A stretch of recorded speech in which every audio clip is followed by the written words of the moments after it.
জীবনে যা ঘটে যাবে এটাকে গ্রহণ করতে পারা হচ্ছে জীবনের সবচেয়ে বড় সফলতা। যে আমি ডিভোর্সি, আমি অ্যাকসেপ্ট করলাম।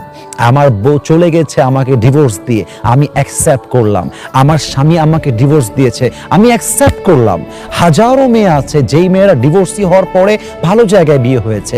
হাজারো যুবক আছে প্রথম বিয়েতে ঠকে গিয়ে সেকেন্ড টাইম ভালো জায়গায় বিয়ে হয়েছে। হতে পারে জীবনের যে কোনো ইনসিডেন্স হতে পারে, কষ্ট আসতে পারে, আপনি ভেঙে গেলে চলবে না। সবসময় ওয়ামান ইয়াতাওয়াক্কাল আলাল্লাহি ফাহুয়া হাসবুহ, যে বান্দা আল্লাহর উপর ভরসা করতে পারে, আল্লাহ বলছেন আমি একাই তার জন্য যথেষ্ট হয়ে যাই। এই জন্য প্রিয় বোন আমার, প্রিয় ভাই আমার, আপনার বউ আপনাকে ছেড়ে গেছে বা ডিভোর্স হয়েছে, আপনার স্বামী আপনাকে ছেড়ে দিয়েছে, ডিভোর্স হয়েছে, এগুলো নিয়ে কখনো কোনো প্রকার পেইন খাবেন না। Just move on to the next. তু নেহি তো কোই और सही, कोई और नहीं तो कोई और सही। তুমি নাই তো কি হয়েছে, আমি আরেকজনকে খুঁজে নিয়ে আসবো।